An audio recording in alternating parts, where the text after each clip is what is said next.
concept cars, specifically American concept cars. Man, we have had a strong track record with concept cars, let me tell you what. When it comes to beautiful, bold, brawny, we have got what you were looking for.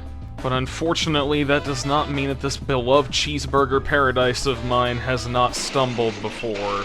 In fact, when it comes to bad concept cars, we have arguably created probably some of the worst. Well, as you already could tell by the title of this video, we're not going to be talking about the best concept cars, we're going to be talking about the worst. I should like to clarify too that the vehicles are not going to be presented in chronological order, instead they're going to be presented in order of severity of badness. Now this concept was for a Dodge Neon which was designed to appeal to cyclists, specifically young cyclists. This vehicle featured a unique side stripe, small rear spoiler, hood-mounted bug shield, and a roof-mounted bike rack. Information appears to be incredibly limited, and as far as I can tell, the vehicle was not modified outside of these changes. This then begs the question, why even bother? It probably cost hundreds of thousands of dollars to build this thing, but it's ultimately just a Dodge Neon. Unfortunately, like several other vehicles on this list, we cannot go and laugh at it in person because it seems to have been scrapped. Now this concept car was based on the Ford Maverick and debuted at the 1971 Chicago Auto Show. Its primary features were a padded landaulet roof over the rear seats, distinct front and rear styling changes, and a lime-fire metallic finish complemented by an avocado interior, and was fitted with cast magnesium wheels. There's not really much to say on this concept because it never really went anywhere, it was just designed to kind of look cool, I guess. The primary issue with this car is the looks. The front end looks pretty good, but then you get to the rear end and it appears to have been designed as an entirely separate project. I mean, seriously, what happened here? Now, unfortunately, or fortunately, depending on how much your eyes were offended by what you just saw, it appears that this concept car no longer exists. Now, thankfully for everyone's eyes, nobody would ever go and produce something similar to the Maverick estate ever again. No.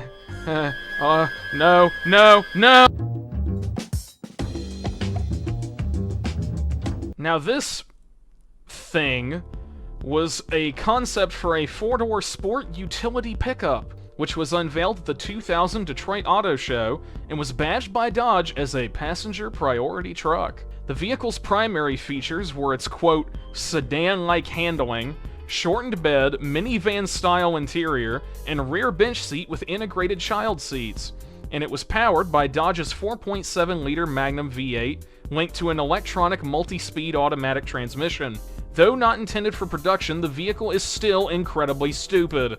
What is the point of having a pickup bed if you can only haul the average Power Wheels in the back? Why not just fully enclose it and make it an SUV? Also, hot take, pickups are not meant to be plushy. Pickups are meant for hard work. Want something plush with better than average cargo capacity? Buy an SUV! Anyway, thankfully for the public today, this rather ungainly nightmare seems to have committed a disappearing act, and its current whereabouts are unknown. Now, I genuinely wish I could give you some kind of detailed rundown on this car. Like, what engine powered it? Why was it built? Was it ever shown to the public? I sadly can't tell you that. Information regarding this car is just non-existent, and only a single photograph seems to survive. So with that in mind, I am going to take a guess on what this car's purpose was. From looking at this picture, it seems that the vehicle only has a single exhaust pipe, which could suggest that this concept was for something very similar to the Cobra II, where it was more of a cosmetic upgrade than anything else. The true question here is who thought the Pinto was viable for such a makeover? Who knows, maybe this was some kind of elaborate safety package to make the vehicle more noticeable so that you had less chance of your Molotov cosplaying as a car getting rear-ended. Unfortunately, due to this insane lack of information, I can't tell you whatever happened to this car, and I most certainly can't tell you if it still exists or not. Now, this rather unusual Jetson mobile reject was a concept car created for the 1954 Chicago Auto Show. Its primary features included its jet aircraft styling, headlight front fender pods which housed the radio antennas, a mid-engine layout, and a cabin which sat the driver on the center line with 2 rear seats and a clear glass dome overhead. The driver would control this rather unusual-looking vehicle via dual hand grips, and would be provided information via a screen on the dash which would display radar-sourced highway information. Unfortunately, despite its hilariously cartoony styling, Ford did not deem it worth saving and thus scrapped it. Now, I imagine you've already noticed the key issue with this vehicle, which is those antennas on the fender pods. I think it goes without saying that any pedestrians who were caught in front of this vehicle would be in grave danger. While a very interesting idea, I don't think skewering random pedestrians' kneecaps is the best thing for your company's image. Now, this concept car was created in 1956 by Richard Teague for the Chicago Auto Show, and was intended to showcase the Packards of the future. The interior of this car is definitely where the majority of time was spent on it. This interior featured power swivel seats, a partially retractable canted rear backlight, and seats fitted with reversible cushions. Ghia of Italy would oversee the construction of the car, but the vehicle was nearly burned to the ground as soon as it arrived in the US thanks to faulty electrical wiring. Despite its flashiness, this would sadly be the last Packard concept car ever created, and though Packard itself may not have survived, the Predictor thankfully has, and is currently on display at the Studebaker National Museum. Now, if you look at the front end of the Predictor, you may notice something. There's rumors that if you stare at the front end long enough, you may hear a very distinct sound. A very familiar sound. Huh. Now, this rather strange-looking vehicle was created by Walter C. Jerome of whatever that is, Massachusetts, as a new revolutionary safety vehicle after raising concerns about the lack of safety in 1950s American automobiles. Now, Mr. Jerome's survival boasted many advanced safety features, such as standard seat belts, integrated roll cage, sliding side doors, wraparound rubber bumpers, and side marker lights.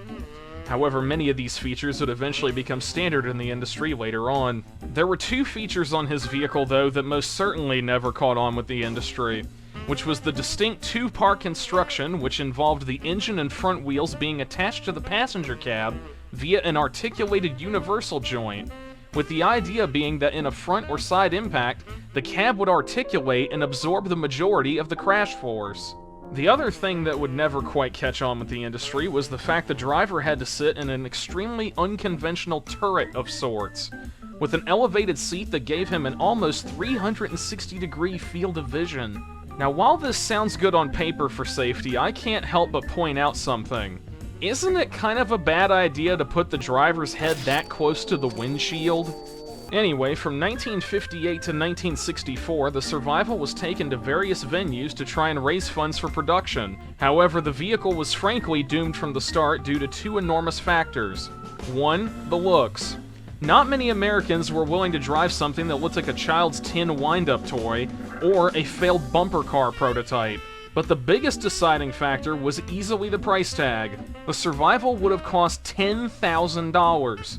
If that doesn't sound like a lot, a Series 62 Cadillac would only cost you $5,000.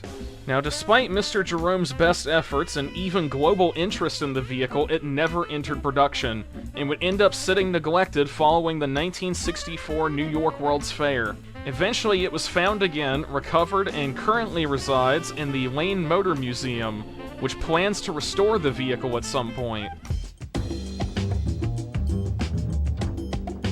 Now, this rather unusual-looking goober was a concept car for a safety-focused vehicle created by Catholic priest Father Alfred A. Giuliano, with funding coming primarily from his congregation. The Aurora safety car was to be 18 feet long with a completely fiberglass body, which was chosen as the material due to its resistance against dents, rust, and corrosion.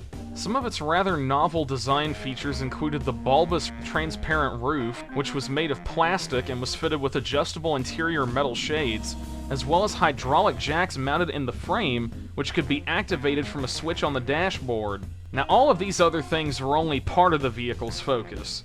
The main focus of this vehicle was safety. In fact, when it came to safety features, the Aurora safety car carried an outright arsenal of them. Standard seat belts, roll cage, padded dashboard, side impact bars, collapsible steering column, protruding windshield to protect against head impacts, foam-filled bumpers, as well as mounting the spare tire under the front end in order to absorb impacts. By far one of the craziest and most out-there safety features of this vehicle was the fact that the front seats could swivel around to face rearward in case of an imminent crash. Father Giuliano constructed the prototype of the Aurora on a salvaged 1953 Buick chassis, and did not adequately test it before making his long drive to a press conference. On the way to that press conference, the vehicle broke down 15 times, and required towing to 7 different garages. The main cause of these breakdowns was a constantly clogging fuel system, which was from where he had used a chassis that had been sitting for 4 years. The Aurora did eventually reach the press conference, but was almost immediately the subject of ridicule due to its looks, lack of performance, and the $12,000 price tag, which was only $1,000 less than the Cadillac Eldorado Brougham. The looks also did not help the public image of this car. Despite being made by a priest, this vehicle looks like something worthy of an exorcism. In spite of Father Giuliano's best efforts, the Aurora fell into serious trouble after his company was investigated by the IRS after being accused of misappropriating parishioners' donations by the Catholic Church, which led to the company's eventual bankruptcy. Following the bankruptcy of Father Giuliano's company, he decided to forfeit the car to a repair shop as collateral for unpaid repair bills. And after changing hands several times, the vehicle eventually ended up being abandoned behind a Cheshire body shop in 1967 and would not be rediscovered until 1993, when British car enthusiast Andy Saunders of Poole, Dorset, bought what was left of the car for $1,500. He had the vehicle shipped to Britain for $2,000, and restoration would not be completed until 2005. This was mainly due to the lack of replacement parts, lack of documentation and photos, and almost the entire chassis having to be rebuilt. Today, the Aurora safety car currently resides in Nashville, Tennessee, following a recent acquisition by the Lane Motor Museum. Now, those of you who know concept cars just knew this one was going to be on the list. The Ford Nucleon, which was created by Ford in 1957 to showcase the possibility of the production of nuclear-powered cars in the future. The Nucleon was to be powered by a small nuclear reactor in the rear of the vehicle, which would create steam to power a steam engine through nuclear fission using uranium fissile. During the late 1950s, it was thought that nuclear technology would drastically improve with fission technology becoming more compact and affordable, which would lead to nuclear fuel becoming the primary American fuel source. In this nuclear-powered future, Ford predicted that the gas station would be replaced by nuclear recharging stations. The lifespan of the Ford Nucleon's reactor was believed to be around 5,000 miles, at which point you would have to get a new reactor. During the reactor swap, Ford envisioned that the owner would be able to choose between different types of reactors, such as economy models or high-performance models. It's worth noting, though, that Ford apparently never thought about how to dispose of the old reactors. Now, I want to clear up a misconception right here, which is the idea of the Ford Nucleon exploding into a fiery mushroom cloud in a car crash. This would not, in fact, occur in the real world. Instead, in a worst-case scenario, the damaged reactor could potentially boil the water to such an extent that it could lead to a steam explosion, which could irradiate the surrounding area, so it's not really as bad as people like to make it out to be. Despite Ford's extensive research into the idea, there was only ever small-scale mock-ups, with a functioning prototype never being created. Interestingly, the Henry Ford Museum in Dearborn, Michigan possesses one of these original mock-ups. Well, finally managed to get this video out. I apologize for the lack of videos recently. Just a lot of stuff went crazy real quick, and then the last video that I was going to try and do just completely bombed. I mean, it was completely incoherent. Had no clue what I was going to do with that, so it was better off that I just scrapped it and went with this instead. Anyway, I appreciate you all sticking around in spite of my chaotic upload schedule. And, thank you for watching this video, by the way. And I just want to thank you all for getting me up to 7,000 subscribers. I mean, that is unreal. Never could have imagined that this little dopey channel I created in 2017 could have gotten this far. Genuinely unreal. Anyway, I'm gonna go try and put some bleach in my eyes to try and get rid of the horrible concept cars that I've been looking at for the past several hours. Bye, I guess?